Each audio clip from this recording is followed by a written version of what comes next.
కృష్ణారెడ్డి గారు, మీరు చెప్పండి. ఇప్పుడు ఈ కేవలం ఓటర్ల జాబితా ప్రక్రియకే మీరు లీగల్ టీమ్స్‌ని రంగంలోకి దించారు. అంటే దీన్నేమైనా ప్రత్యర్థులపై చట్టపరమైన పోరాటంలాగా ఏమన్నా ఉపయోగించుకోవాలనుకుంటున్నారా? ఇదేమన్నా ఎన్నికల ప్రక్రియలాగా చూస్తున్నారా? లేదంటే ఏంటి? ఎస్ఐఆర్ విషయంలో ఏదైతే జరుగుతుందో అది పారదర్శకంగా జరగాలి.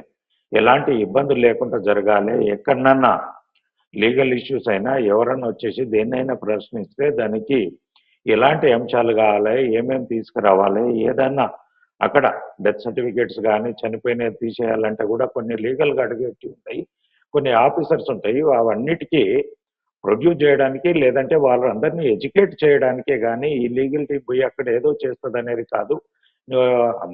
అక్కడ ఏదన్నా నియోజకవర్గంలో కానీ ఏదన్నా బూత్లో కానీ ఏదన్నా ఓటర్ను యాడ్ చేయాలన్నా డిలీట్ చేయాలన్నా దాని మీద ఎక్కడనో క్యాండిడేట్ ఉన్నాడు వారి మీద అంటే ఎక్కడున్నాడు అనేది చర్చ జరగాలంటే చర్చించే అంటే సెర్చ్ చేయాలన్నా వారి గురించి మాట్లాడాలన్నా ఇదంతా ఏంటంటే ఒక లీగల్ ప్రాసెస్గా చేసుకోవడానికి కానీ లీగల్ టీమ్ కొంత గైడ్ లైన్స్ మేము ఇచ్చేసి వారి ద్వారా పంపించడం జరుగుతుంది. వారు వెళ్ళి అక్కడ ఏదో చేస్తారనేది కాదు. మా అక్కడ ఉన్న బూత్ ఏజెంట్లకు కానీ బూత్ అధ్యక్షులకు కానీ ఆ గ్రామంలో ఉన్న వెళ్ళిన సర్వేకి వెళ్ళిన వాళ్లకు ఏదన్నా డౌట్ వచ్చినా ఏదన్నా వచ్చినా యాజ్ పర్ లీగల్గా ఏం చేయాలి, ఎలా చేయాలి, ఏ డాక్యుమెంట్ను సబ్మిట్ చేయాలి, ఏ డాక్యుమెంట్ లేకుంటే రిజెక్ట్ చేయాలి అనేది ఒక గైడ్ లైన్స్గా ఉపయోగపడతారని చెప్పేసి పంపించడం జరుగుతుంది. ఇంకొక ముఖ్య విషయం ఏంటంటే ఎస్ఐఆర్ అనేది కానీ ఇప్పుడు ఓటు హక్కు అన్నది ప్రజాస్వామ్యంలో అత్యంత విలువైనది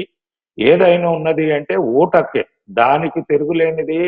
ఒక వ్యక్తిని అందలం ఎక్కించాలన్నా ఒక వ్యక్తిని అధికారం నుంచి దించేయాలన్నా ఒక చట్టానికంటే ముందుగా కూడా ఓటుకుంటుంది. ఓటు ద్వారా అధికారంలోకి వచ్చిన తర్వాత వారిని దించాలంటే చట్టం ఉపయోగపడుతుండొచ్చు కానీ వారిని అధికారంలోకి తీసుకురావడానికి మాత్రము ఉపయోగపడేది ఏంటంటే ఓటు హక్కు. కాబట్టి అది పారదర్శకంగా ఉండాలి. అది ఏ దొంగ ఓట్లుగా జరగదు. ఇంకోటి ఏంటంటే ఏదైనా ప్రభు వాళ్ళకు లొంగి ఓటేసే విధంగా ఉండకుండా జరగాలి. ఇది కూడా పెద్ద సమస్య ఏమి కాదు. దీంట్లో ఏంటంటే ప్రతిపక్షాలు ఏదో బీజేపీని ఏదో విధంగా బదనాం చేయాలనే ఉద్దేశంతో మాట్లాడుతున్నారు తప్ప దీంట్లో అందరికీ తెలుసు జరుగుతున్న అవకతవకలేంది, జరుగుతున్న విషయాలేంది, ఒక్క బూత్లో ఎన్ని ఓట్లు ఉంటాయి అనేది ప్రతి ఒక్కరికి తెలుసు. జనరల్గా ఒక బూత్లో 400 నుంచి 700, 750 మ్యాక్సిమం ఉంటాయి. అంతకంటే ఎక్కువ ఒక్క బూత్లో ఉండయి. మన తెలంగాణలో నేను చూసింది, నేను ఎలక్షన్ ఇన్ఛార్జిగా చూసినా చేసిన ఎలక్షన్లో పోటీ చేసినప్పుడు చూసినాను. కాబట్టి ఆ 700 మందిలో కరెక్ట్ ఉన్నారా లేదా, లేదంటే హైదరాబాద్లో ఉన్నారా, దుబాయ్లో ఉన్నారా, ఇంకెక్కడన్నా సిటీలో అయినరా, వాళ్ళు ఎలక్షన్ టైంలో ఓట్లు వచ్చి అంటే ఉద్యోగ గురించి చాలా మంది హైదరాబాద్లో వస్తారు, పని చేసుకుంటారు.